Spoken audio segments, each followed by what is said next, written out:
Hi friends, welcome to Ragas Kitchen. நீங்க இன்னும் நம்ம சேனல் சப்ஸ்கிரைப் பண்ணலன்னா கீழ இருக்க சப்ஸ்கிரைப் பட்டன் பிரஸ் பண்ணிக்கோங்க. அப்படியே பக்கத்துல இருக்க பெல் பட்டனையும் பிரஸ் பண்ணிக்கோங்க. நான் அப்லோட் பண்ற வீடியோஸை நீங்க மிஸ் பண்ணாம பார்க்க முடியும்.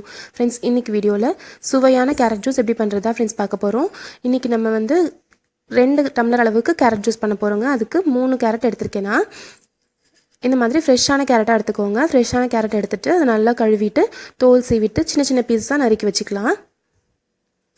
பாருங்கள், இந்த மாதிரி இந்த அளவுக்கு சின்ன பீஸாக நீங்கள் நறுக்கி வச்சுக்கிட்டீங்க அப்படின்னா உங்களுக்கு அரைக்கிறதுக்கு ரொம்ப ஈஸியாக இருக்குங்க. இந்த மாதிரி நறுக்கி வச்சுக்கோங்க. இது கூட நம்ம சேர்த்து அரைக்கிறதுக்கு இன்றைக்கி வந்து நம்ம சர்க்கரைக்கு பதிலாக வெல்லம் சேர்த்துக்க போகிறோங்க. 2 டேபிள் ஸ்பூன் அளவுக்கு வெல்லம் எடுத்திருக்கோம். 1 டம்ளர் அளவுக்கு கேரட் ஜூஸ்க்கு 1 டேபிள் ஸ்பூன் அளவுக்கு வெல்லம்ன்றது வந்து சரியாக இருக்குங்க. கூடவே சேர்த்து அரைக்கிறதுக்கு சின்ன துண்டு அளவுக்கு இஞ்சி தோல் சீவிட்டு இந்த மாதிரி சின்ன பீஸாக கட் பண்ணி வச்சுக்கோங்க.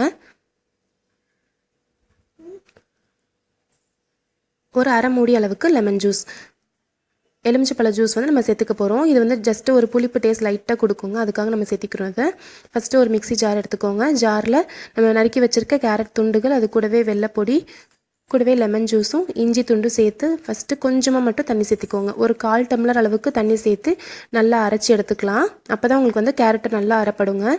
தண்ணி அதிகமாக சேர்த்திட்டிங்க அப்படின்னா கேரட் அரைப்படாது. பாருங்கள், இப்போ நம்ம நல்லா அரைச்சிட்டோம். ஒரு 1/4 டம்ளர் அளவுக்கு தண்ணி சேர்த்துருந்தாவே போதும். இப்போ அரைச்சதுக்கப்புறமா ஒரு 1.5 டம்ளர் அளவுக்கு நான் தண்ணி சேர்த்துருக்கேன். சேர்த்து இது நல்லா அரைச்சிக்கோங்க. இப்போ நம்ம நல்லா அரைச்சாச்சு. இதை வந்து நம்ம வடிகட்டிடலாம்.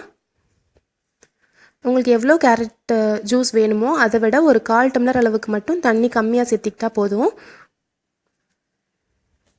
1 டம்ளர் ஜூஸ்க்கு கண்டிப்பாக ஒரு 1.5 கேரட்டாவது வேணுங்க. அப்போ தான் நல்லா டேஸ்ட்டாக இருக்கும். இது எல்லாத்தையுமே இது மாதிரி நல்லா வடிகட்டி எடுத்துக்கோங்க. தினமும் கேரட் ஜூஸ் குடிக்கக்கூடாதுங்க. ஒரு நாள் விட்டு ஒரு நாள் குடிக்கலாம். ஏன்னா தினமும் கேரட் ஜூஸ் கொடுத்தா சில பேருக்கு வந்து கிட்னி ப்ராப்ளம் வரதுக்கு சான்சஸ் இருக்குதுன்னு சொல்கிறாங்க. ஸோ ஒரு நாள் விட்டு ஒரு நாள் வந்து கண்டிப்பாக கேரட் ஜூஸ் குடிக்கலாம். பாருங்கள், இப்போ நம்ம ஃபுல்லாகவே வடிகட்டி எடுத்துட்டோம். இதை நல்லா கலந்து விட்டுட்டு இப்போ நம்ம கிளாஸில் ஊற்றி சர்வ் பண்ணிடலாம். குழந்தைங்களுக்கே ரொம்ப ரொம்ப பிடிச்சிருக்குங்க. கண்டிப்பாக நம்ம சர்க்கரை சேர்க்காமல் வெல்லம் சேர்த்துருக்கோம். அதனால ஹெல்த்தியுமே கூட. பால் எதுவுமே இதில் நம்ம மிக்ஸ் பண்ணல. சுவையான கேரட் ஜூஸ் ரெடி ஆயிடுச்சு. கண்டிப்பாக இந்த மாதிரி ட்ரை பண்ணி பாருங்கள். உங்களுக்கு வேணும் அப்படின்னா நம்ம வந்து ஐஸ் க்யூப்ஸ் சேர்த்துக்கலாம்.